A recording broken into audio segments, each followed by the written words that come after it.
This conference will now be recorded. Thank you. You got Good it. evening. We got it. Good evening, everyone. This is Lori Creaky. I almost did it to myself. For your liaison for the North Coast, and just wanted to pass this PSAP meeting tonight. I'm glad everybody can join us, and we'll get this recorded then and up on the Knowledge Center. So we'll have Angie was going to start off with a presentation for you, and you're able to grab presentation. I was only kind of getting maybe every other word. So are you throwing it to me, Lori? Yes, sorry. Okay, yeah, no worries. I am Angela Murphy with the South Coast, and I'd kind of put a few messages in chat. Feel free to turn your cameras on if you wish. If not, that's fine too. We would ask that you mute your line while we are talking. If you're not talking, please mute. But this is very informal. If you have a question, feel free to unmute, blurt it out, throw it in the chat room. Michelle, Lori, and I will try to watch the chat. So if something does come up as we're moving along, we can answer it real time. So just real quick though, because we do have a few new faces on here. One thing that we've kind of talked about beforehand is that a lot of our calls are with PSAP directors, and starting off with frontline staff, we've only had maybe 1 or 2 calls at this point. So we're excited to have everybody on here. We just want to reiterate that these calls that we have, we're hoping maybe like on an every other month basis. We want them to be your calls. We want you guys to drive the agenda. We have agreed this time to go ahead and provide training on one of these calls, but we want to talk to you at the end of the call about what that looks like and if you want to continue to receive training during these calls. But just to kind of start out as we get started, if you guys have access to the chat, would you mind throwing into the chat where you're from? If it's not in the organization, maybe just the Southeast, Northeast, so we kind of have a feel for who all is on the call, please.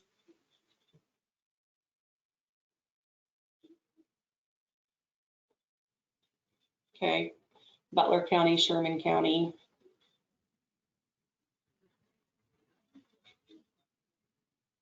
Riley, Chanute, Neosho, Chanute, Colby, Butler, Lyon County, Colby, sorry I missed that, Colby, Neosho. Okay, so kind of a variety it looks like from around. Like Lori said, we're going to record this, so it'll be available afterwards. I will go ahead and share my screen and let's get started.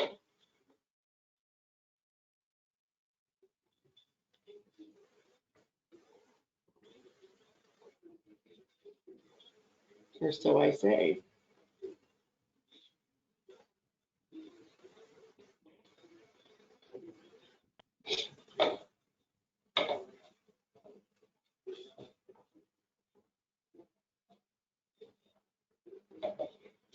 Everybody should be seeing my screen with the PowerPoint, is that correct? Yes, ma'am. I was gonna say, I'm gonna have to rely on Michelle, Scott, Lori, somebody, because when I pull that up, I can't see the screen, so I can't really see the chat messaging, so you might just have to keep me. I'll watch that for you. Thank you, ma'am. Okay, so whether you know it or not, you signed up tonight to hear us talk about the TTY or the TDD, as most of us call it. So I've got a PowerPoint here. I'm not going to necessarily read every slide, but I am just going to kind of walk us through it and talk about not only the technical side of using the TTY, which is available to you on your console, but also some of the FCC recommendations and communication and just etiquette, thank you, etiquette, when providing services to this targeted audience. So is there anybody on here that has never received a TTY or TDD call that doesn't know what it is? If you're willing to throw that in the chat. That also, I think, helps gauge exactly how deep we might want to go with the training.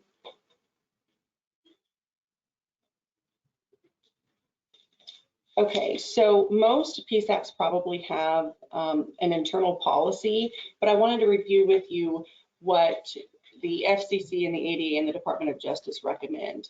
So PSAPs need to train on receiving a TTY call. So like testing, what we did at our center is we would actually like do a test call, make sure that we could launch the screen, and we would just do practices back and forth between the two consoles.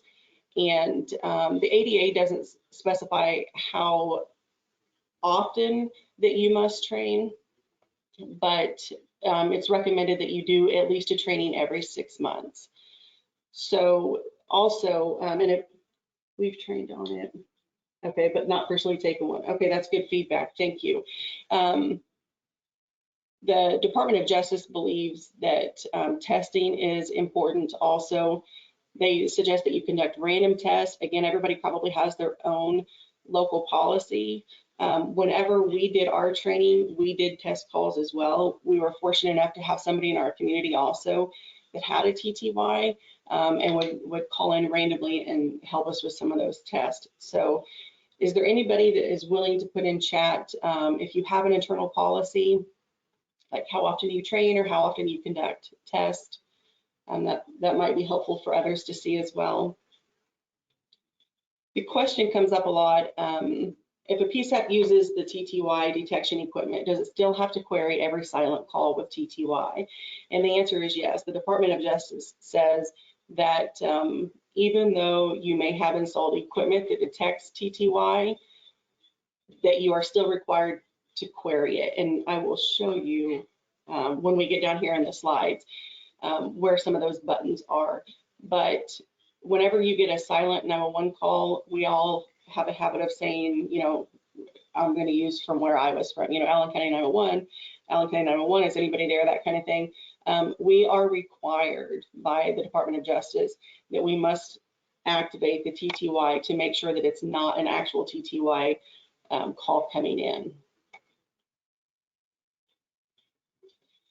Whenever I started to put this presentation together, I was thinking about, you know, we don't get a lot of TTY calls, or at least I think based on the stats that we looked at, we don't, because we have text to 911.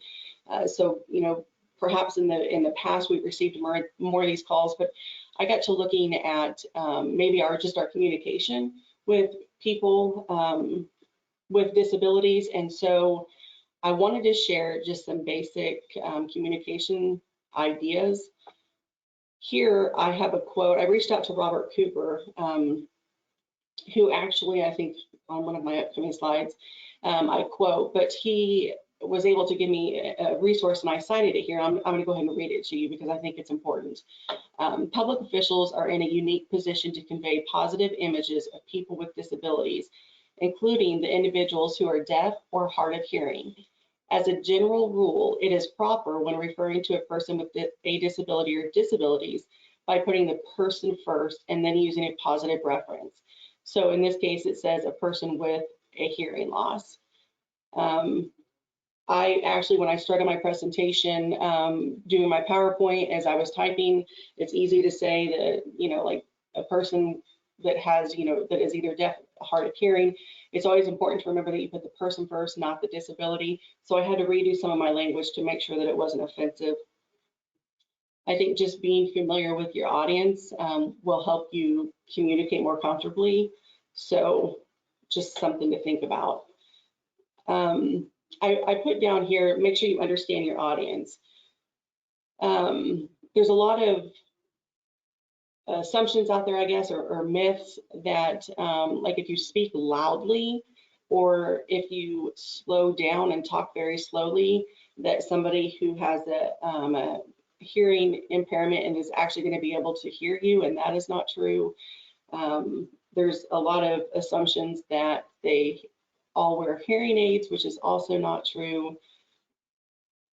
There's also assumptions that they can't talk on the telephone, and that's also not true, not only with the TTY, but also with all of the different features of phones and smartphones and different things, there's a lot of options out there. So just make sure that you get familiar with your audience.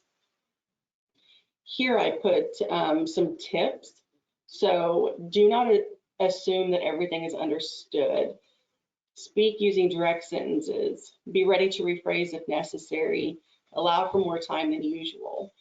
One thing that, like I learned this the hard way, there was a relay service that was calling in.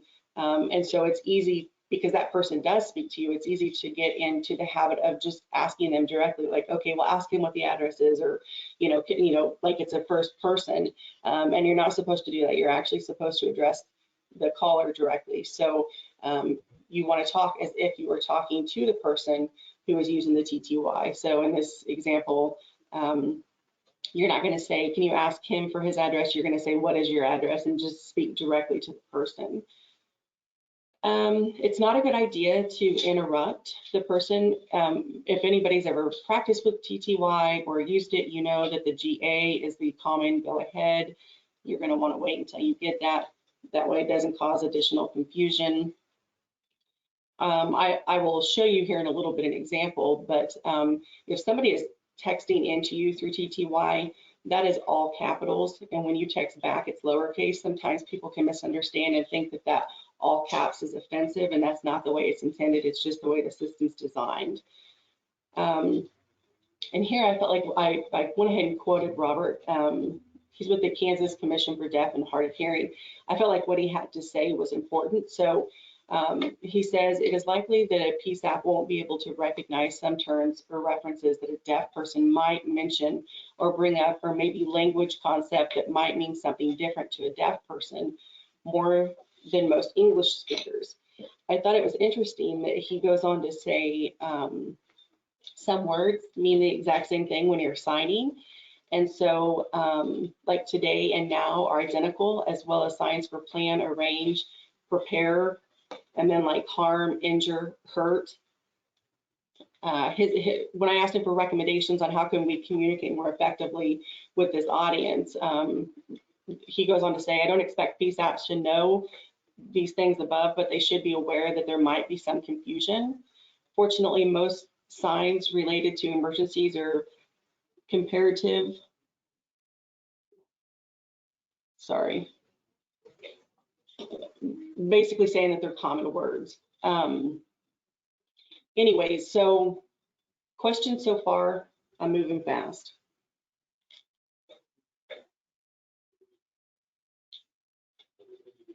Anything in chat, Michelle, that warrants attention? Not that's popping up on my screen.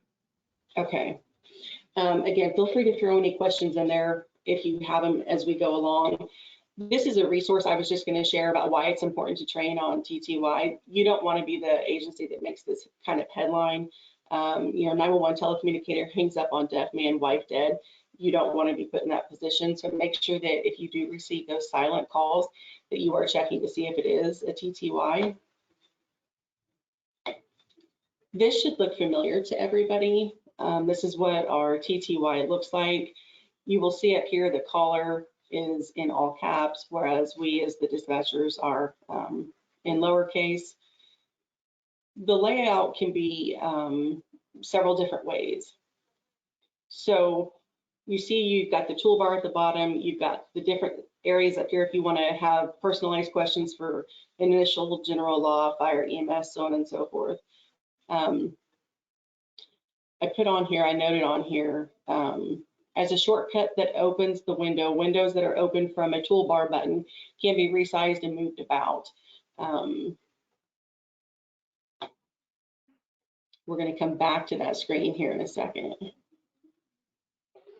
Whenever you start to exchange messages between you and a caller, you have a conversation pane, which is basically this here where you're typing here at the bottom, and then you can see it up here on the top left.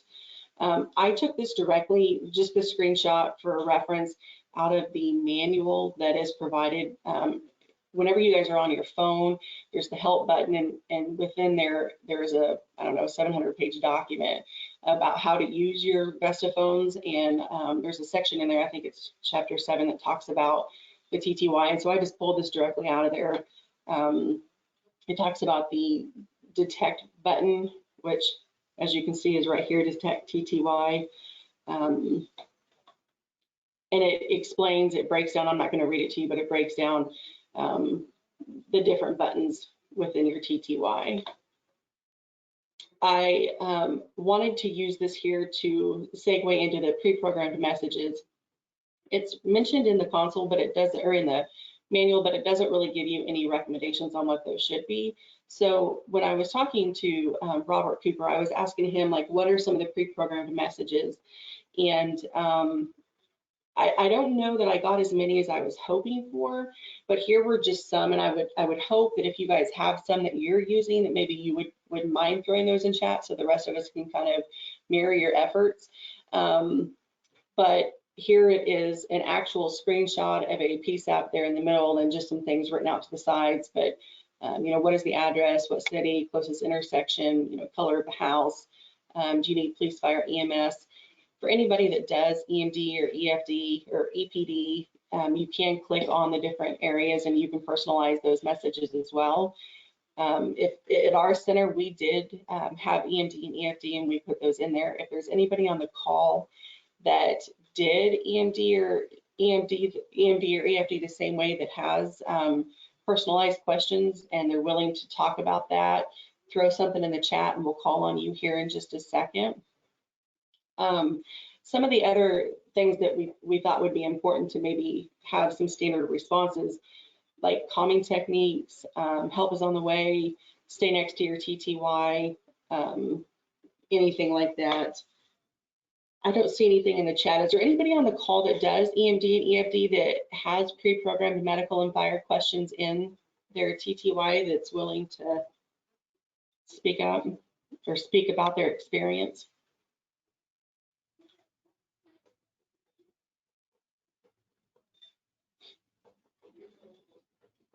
From what I'm seeing, I'm going to take that it's a no. Okay, so again, this comes directly out of the book, some abbreviations to be familiar with. It goes back to that communication piece.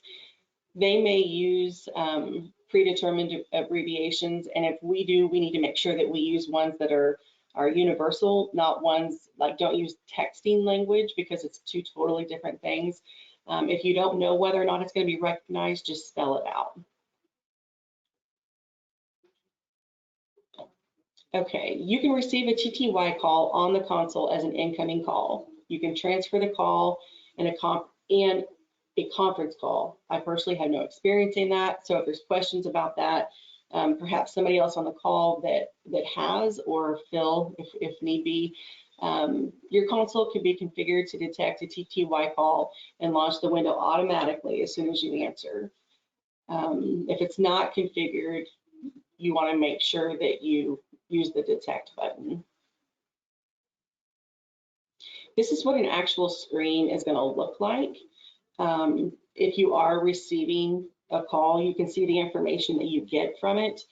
Address, phone number, how long you've been on, a timer, so on and so forth. So if you haven't done any test calls, I think it's important to make sure that you do test calls regularly, not only just so you're familiar, but when you look at these screens so that you can understand what all of the buttons are.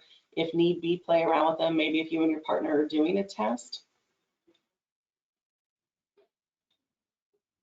Okay, answering a silent call. If you answer a call and do not hear a voice, the call might have originated from a hearing impaired caller using a TTY. If you don't hear a voice, follow these steps. So basically, we're going to click the TTY and the dialog box appears, which is this thing here. Click detect TTY. The command tries to detect the device. Follow the policy for PSAP. Again, any silent calls should be queried for TTY, but any policy beyond that would be for you to define locally. So you can answer the call, click the TTY button, and begin the session. So again, if you're typing down here, right here at this line where my cursor's at, you're going to end up seeing your dialogue throughout here. You can click your questions and it automatically puts it in there for you. Angie, have we changed the view on it? We have one that's saying they can't see the screen anymore. I can see it, so I'm thinking it might be on that side. And then there's a couple comments about they do have canned messages, but they seem to think that it's easier just to type them when needed rather than to find the, that's my paraphrasing. Okay. And that is good feedback. I haven't changed anything about the view. I see Jody and Lori say that they can still see it. I haven't touched anything. We did put in our EMD and EFD, like probably entirely too much. So I definitely think that whoever's comment it was about just typing on the go is probably beneficial. For us, it was just, I think that part of it, whether you're flipping back and forth online or whether you're going through the card set. But I'd be curious to know, just on a side note, whoever left that comment, do you queue calls that come in through TTY or through text? Do you queue like EMD and EFD, those calls that come in through those tools?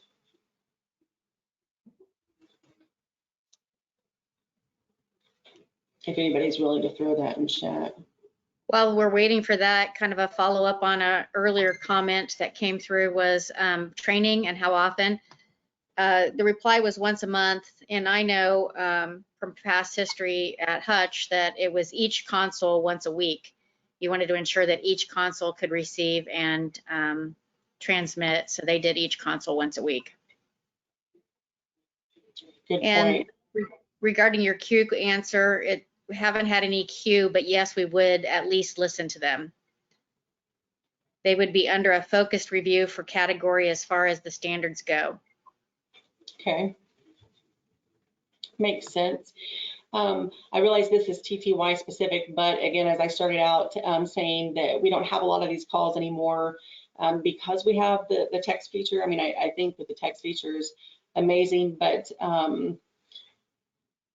what was my point to that? Oh, because texting, we do a test at every shift change to make sure that the texting works. And honestly, I don't know why we don't do a TTY test more often also, just to make sure that all that is functioning properly. So weekly is far better than what we used to do. I don't know if April was able to get back on or not, but I'm gonna go ahead and just kind of move along.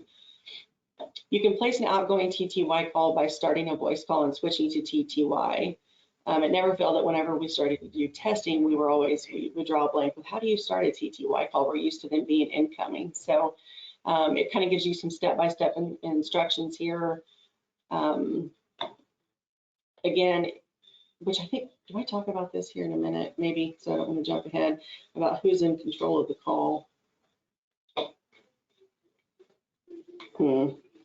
Well, I think I do talk about that. So you can send messages on the TTY window by either typing messages in the text box or by sending pre-programmed messages. We already talked about that. Is there a character limitation? That's, as I look at my notes there, does anybody know that? How many characters can you have here? Does anybody know, Phil or Scott?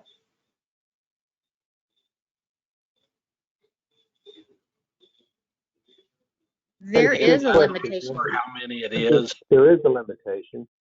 Yeah. I do not know what it is. I don't either. I didn't look. But it keeps count of your characters, so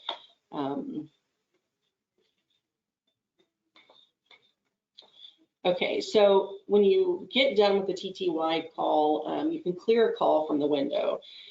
If you have a conversation in the window, like back up on our screen here, this would be the conversation that we're referring to in this panel here.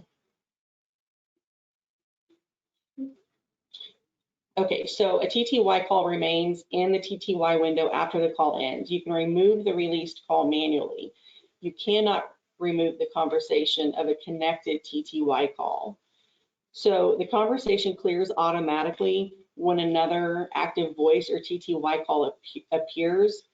So I talk here in a second about if you wanted to print the conversation remains in the window after a text call is received, but as soon as you receive another like incoming call, you're going to lose your, no different than you do with a text call, you're going to lose your window. So switching to voice communication. I've never personally experienced this, but when you're on a TTY call, if you want to switch back to voice, you can. Let's find that button. Right here, if you needed to toggle back and forth, you have that option.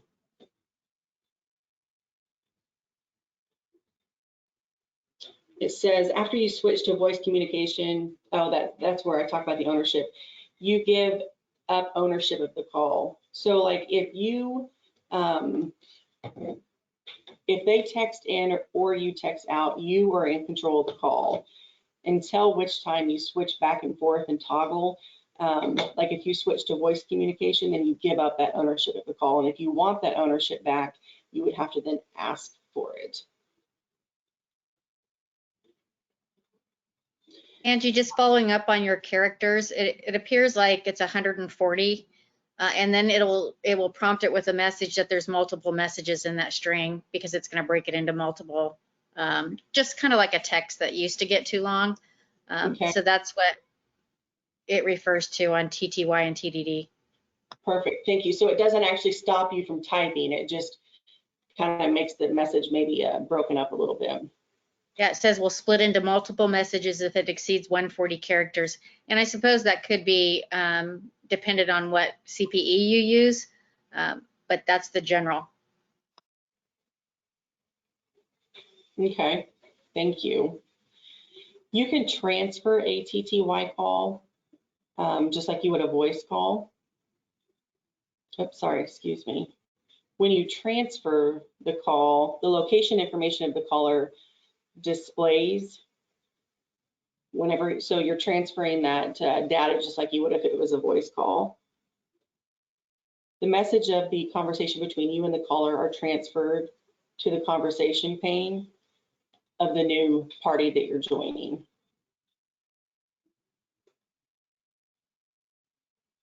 On it, let me rephrase that. They only, somebody correct me, they only get the conversation pane if it is a conference call, not a transferred call, or is it both? Does anybody know, Phil or anybody?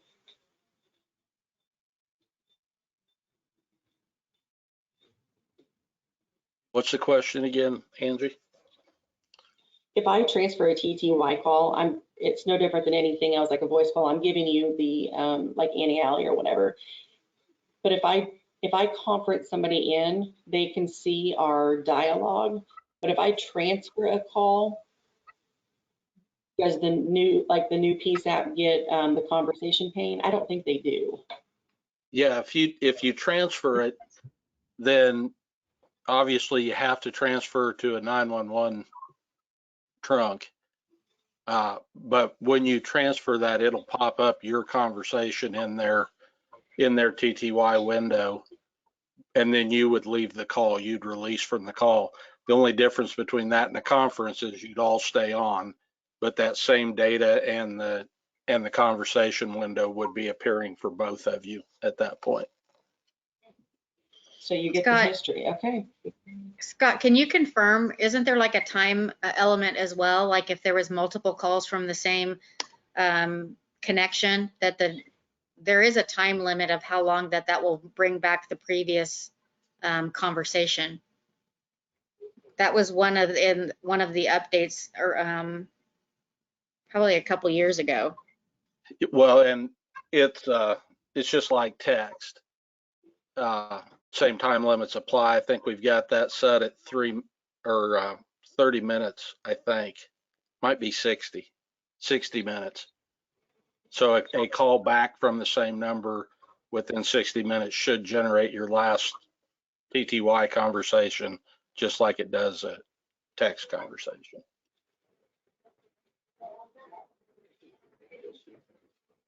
Okay. Any more discussion on that? Okay, you can print a TTY call. I took these instructions directly out of the manual that, again, you have in your help button within your phone system. So let's go back up and see. I don't think there's not a print button. Oh, there is a print button right here.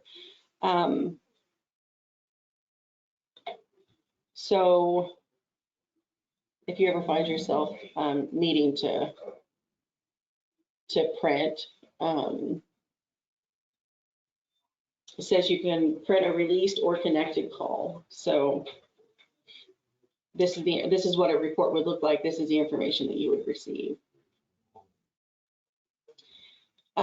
In doing some research, it appears that there are several different standards when it comes to TTY and TDD use. Here is one from APCO that it's actually a link that you can go to. It's a large document. We can make that available to you if you're interested. I felt like too that it included some language that you could probably put in like a local policy. And here is the other one. This one is a joint APCO NENA, and this was specifically NENA. And I put here just exactly what I pulled from it. It said the document seeks to define the knowledge, skills, competencies, and minimum training requirements. So again, they all quote the same thing that I did at the beginning about the Department of Justice, the FCC, and the ADA. So. All right, that was down and dirty, if you will. Does anybody have any questions, comments? Do you feel like you need to go back and practice your TTY?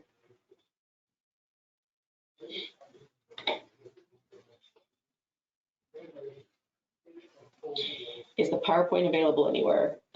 Michelle, are we making that available? You're muted. We were definitely going to make the video available. We can make that as well. Okay. I mean, I don't necessarily have any objections to it. If you go in there, then you'd be able to click that link to go to the standards, or I can put those out in an email or whatever you want to do. They're large documents. So, okay. So what about TTY or any other technical phone text questions do you guys have? Angie, this is Phil Ryan. Just one comment on the printing off of TTY. The Vesta has got a printer, and oftentimes it's in the back room. Not exactly sure where every PSAP's got it placed, but the only thing that it'll print to is that printer back there. And also any of the information that you're looking to print from texting or text to 911, that information is stored in ECATs as well. So it's all recoverable there if you don't get printed, so to speak. So that's all I wanted to add to that, Anthony. Thank you. That is a good question. That brings about a good question. You know how we had installed where you can now scan across several platforms with like one mouse, whereas before we couldn't cross networks? Can we copy that perhaps out of a pane and paste it into like a Word document somewhere, or does it not work that way? Those are standalone secured systems, Angie, so no, you cannot copy it across and do anything with it. So what you have, you recover it, whatever you want to get, you pretty much have to get from ECAT's report system.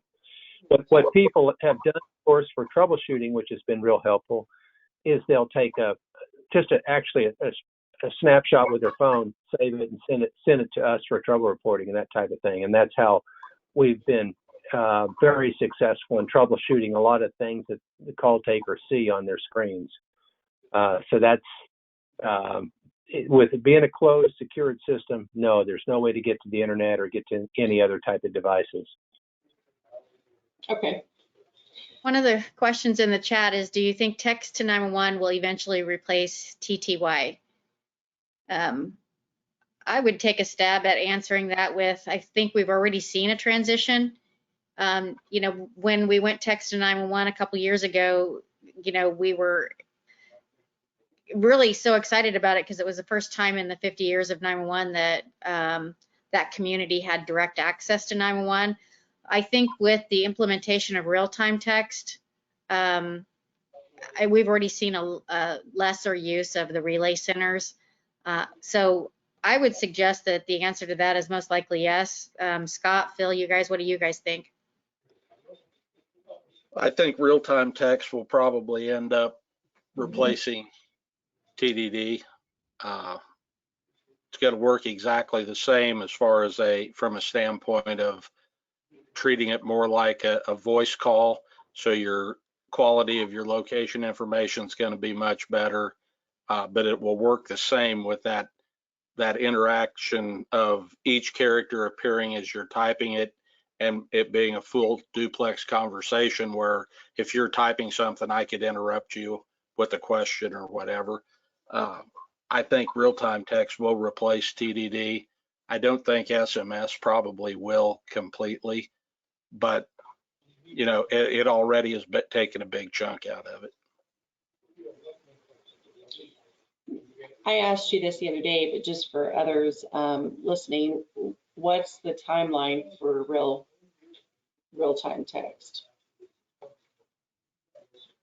Well, that's a great question. It's been on the roadmap since 2018, but we haven't managed to get down the road far enough to find it.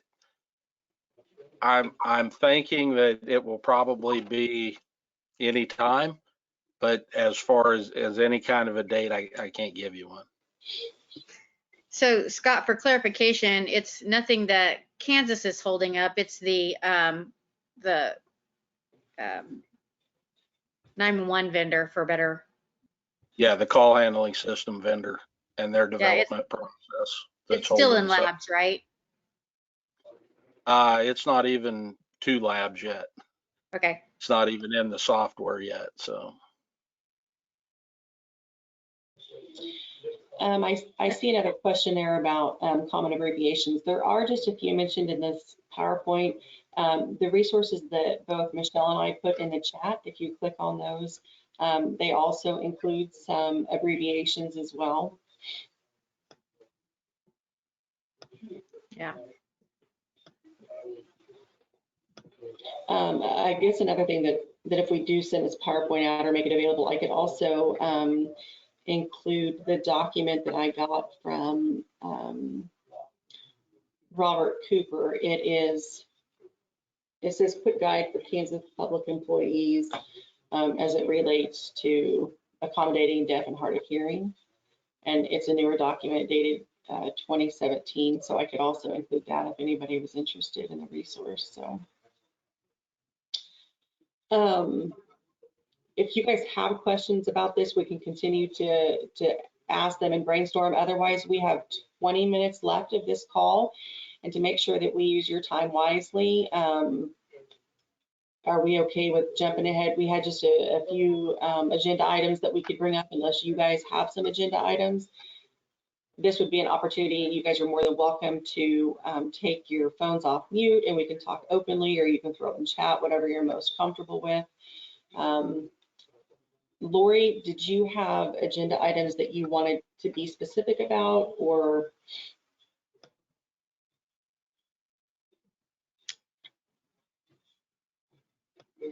All right, back to the list here.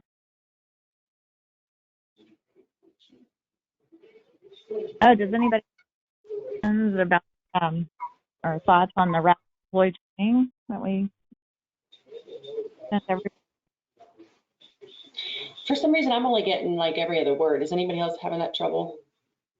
Yeah. I'm not understanding it either. Well, my speaker must be crazy. Is that better? Yes. Okay. Well, we had a couple of things to talk about. I guess future trainings. Also wanted to talk about the rapid deploy and the academy and what everybody thought of that training. So can we just kind of take that one by one? But let's save the training question to the end about more training recommendations. Most all of you probably received the information about rapid deploy. Is there anything that anybody's having any trouble with or questions about that? Or Michelle's kind of done some of the back end of that. She may know more than Lori and I do, but all three of us are here if you guys want to talk about rapid deploy or the training that you took, or if you have any questions about it, or you're having a hard time logging into the academy. Is that going okay? Feel free to unmute or throw it in chat either way. And if there's anybody on here that doesn't know what the Rapid Deploy Academy is, please say that too, so we can clarify that on this call.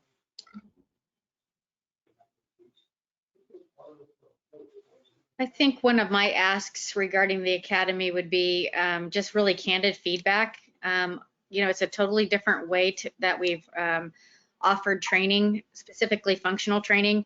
The platform that's gated, meaning you can stop and pause and you can, you know, actually go out of it and come back in and resume where you were. A couple little questions in between each module. If you need to like just do a real refresher on one specific function, you can go directly to that module and just handle that. The fact that you can get certificates when you're done, I think that's a value added. But I think the one thing that we wanted to focus on is to ensure that everyone, although it seemed to be refresher, that it does include the introduction of signals, which is what you're going to see on the first or the second. When you log in, there'll be some new pins or signals that are on your map, and we wanted to ensure that if anybody had any questions regarding those or needed any additional resources regarding those, that we could help you in the next handful of days to get those in your hands.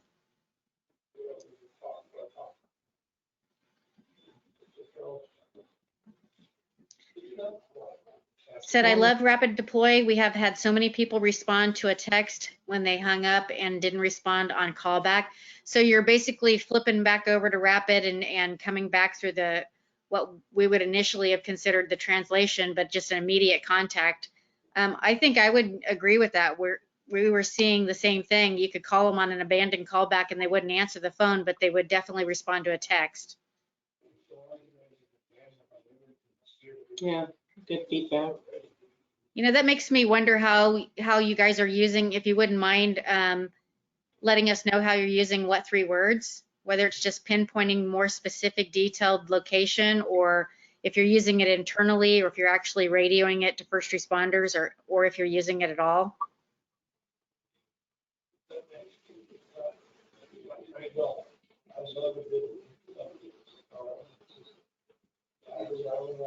Do you think you need more training on what three words would be a tag on question?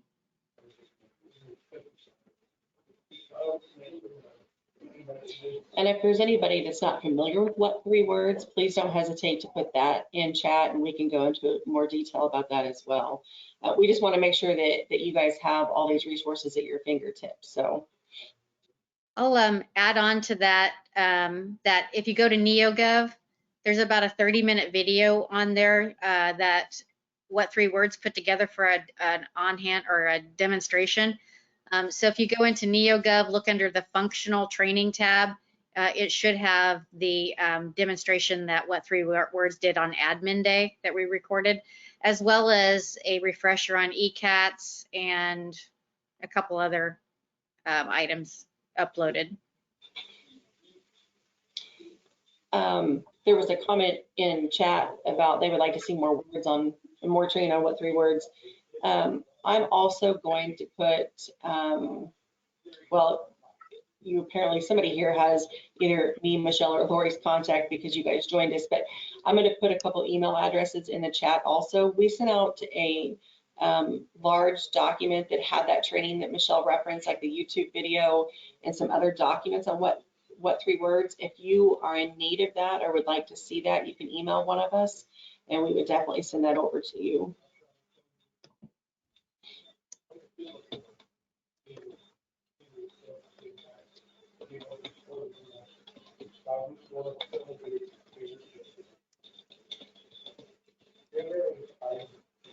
What,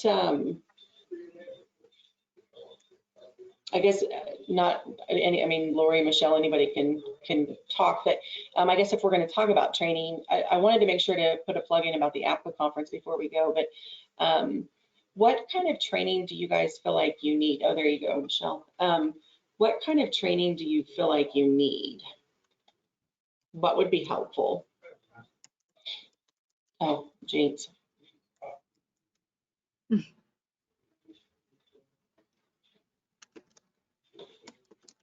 Anybody, is there any training that we can help you with, whether it relates to the system or otherwise? Lori and Michelle both are putting some good information in chat. I think I'd kind of like to talk about the concept of what we're trying to facilitate this year. It's our goal to be able to do, originally the concept was lunch and learns, not necessarily around a meal time, but the concept was like a 50-minute to a 1-minute session, either once every 2 months, or, you know, if the training was forthcoming and we could produce it, we would love to be able to provide more of these little dial in and learn opportunities. One of the things I hope is that we could reach out to our viewing audience, and if any of you are passionate or expert subject matters in any field and would like to put together a course, we'd love to be able to populate the training calendar and utilize, you know, just local knowledge base, and sometimes just candidly talking about experiences and how you manage the system and use it yourself is good feedback as well. And it doesn't necessarily need to be a full course as much as an interactive roundtable discussion that we could help facilitate. So keep looking for future calls, and I'd like to populate the whole calendar. So I know your guys' time is valuable, and it's a hit and miss with you working the console, but would love to be able to put on more of these, record them, and make them available to you. I would assume if everybody got invited to this that you may have seen in an email, but the calls we're hoping for, what is it, every other month? Is that what we said? Like one during the daytime, like maybe around 10, or maybe we moved it to 1 p.m. And then like one in the evenings around this time. We're open to recommendations if there's other times that work best for you guys. If you're not on a distribution list and you want to make sure you are, again, Lori, Michelle, and I all have our contact information in there. You know, we estimate 1,200 people in the state, PSAP, the PSAPs that we're trying to communicate with. So if we overlooked you, we apologize. Lori, what other agenda items did you have?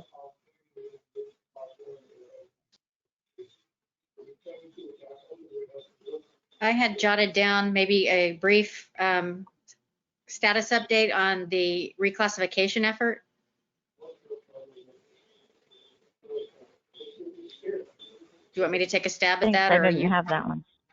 Okay. No, go ahead. Basically, a relationship has been created between APCO and NENA, and they have hired a lobbyist on behalf of Kansas 911 dispatchers with a reclassification effort, identifying as first responders is the way it went to the revisor's office. I believe that it was really a rough draft, but the focus on is the identification as first responders. And that is to help with some of the difficulties that happened during COVID with just about 105 counties handling it 105 different ways as far as who was identified as essential personnel, who qualified for FMLA, who qualified for the HEROES Act and daycare reimbursement, some of those things. So when we looked and we're trying to get the answer for that, when you look in state statute or legislation, every discipline had their own standalone legislation that identified who they are and what they did. So except for 911 dispatchers. So in an effort, in a concentrated joint effort between APCO and NENA, they have hired a lobbyist and who is actively currently working on it and has already taken a couple steering committee calls with professional peers, fire, law, EMS, emergency management. We're all at the table giving input and feedback. So I think APCO and Nina just wanted you to know that they are working on your behalf, and they're trying to take that flag up the flagpole, and right now the draft is at the revisor's office in Topeka.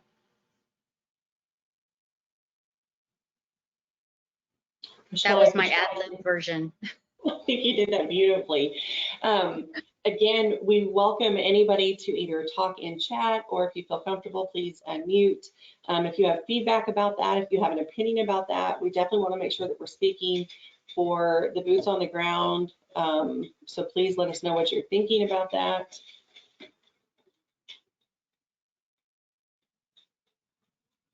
I think Michelle used the word earlier, roundtable. I think that we would like, hopefully, that we have these calls enough that everybody gets comfortable that we can, because on the director calls we do, it's kind of like a back and forth.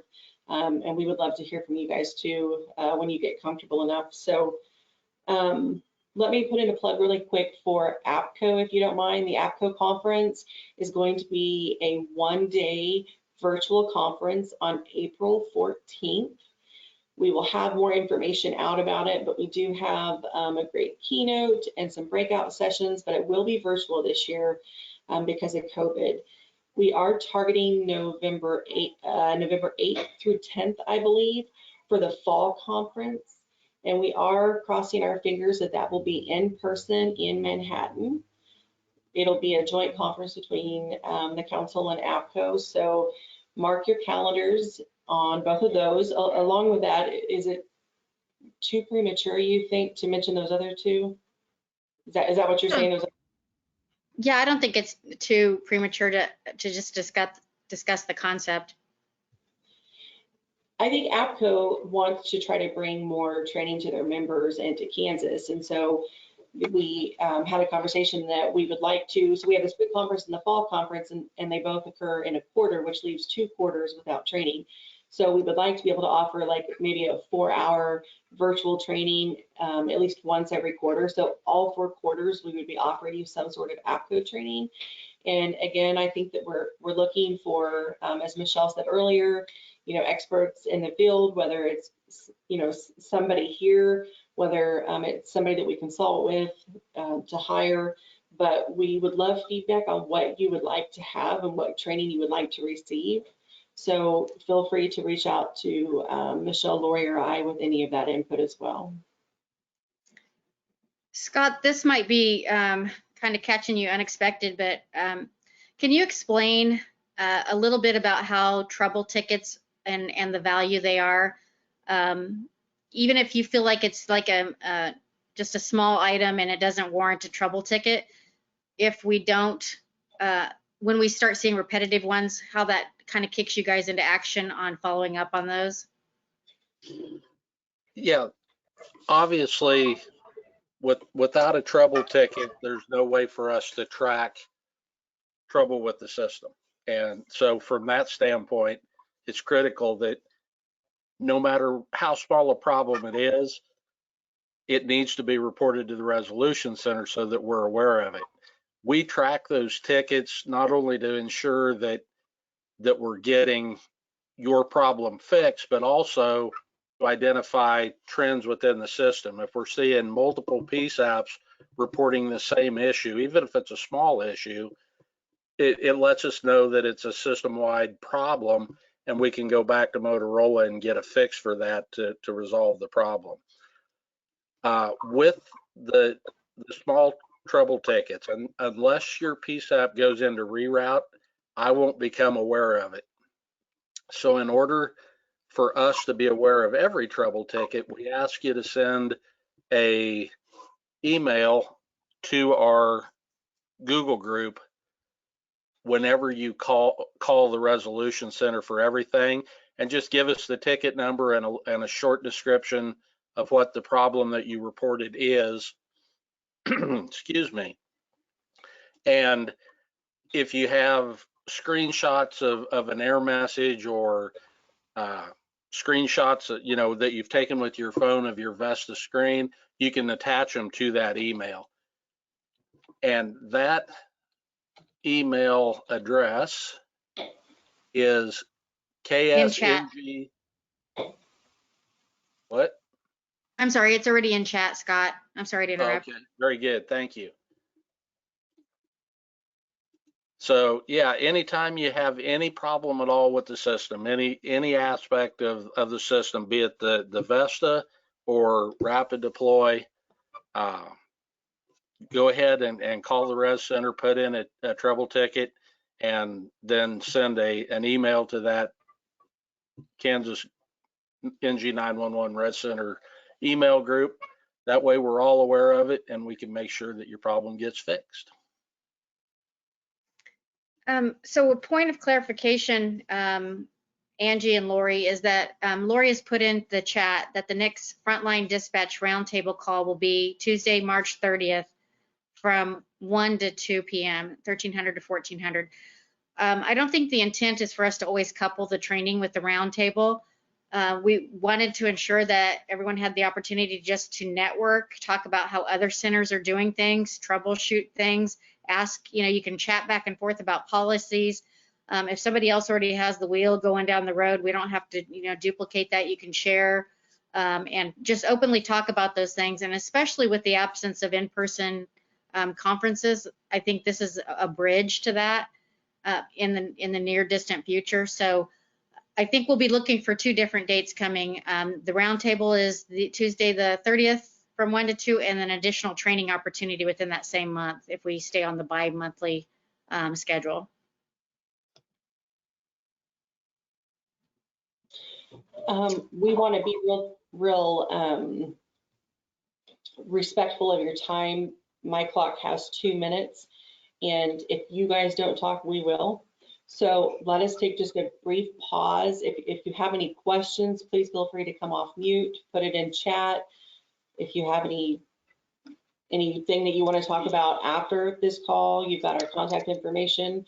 But let's just take a brief pause for anybody that wants to come off mute and ask any questions that maybe we did not cover.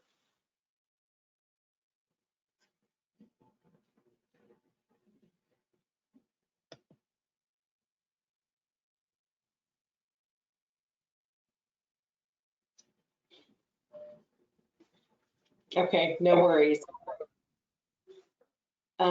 We have 1 minute left. Michelle, Lori, anything else? Scott, Phil, anything you guys wanted to make sure that we got in before we disconnected? Oh, the PowerPoint. Michelle, are we emailing this? Or are we just putting it in NeoGov? My original intent was just to go ahead and create a course in NeoGov with the resources, so I can put the links and everything. And if you have any problems or you can't get into NeoGov, I'd like it to kind of be the repository of all of this for archiving purposes. And if that doesn't work, then I can send it out individually as well. I don't want to bombard you guys at your personal emails. So that was going to be my first approach at handling it, was just creating a course within NeoGov and adding it all together. I would also add that if you want it before it goes to NeoGov, not to sidestep the fact that we do want everybody to go to NeoGov, but if you needed it right away to share with somebody, email any one of us in the chat and we could get it to you. So, okay, well Lori, this isn't necessarily my call to say goodbye, but if there's not anything else, we're gonna close out. It's 9 o'clock. Anything else, Lori?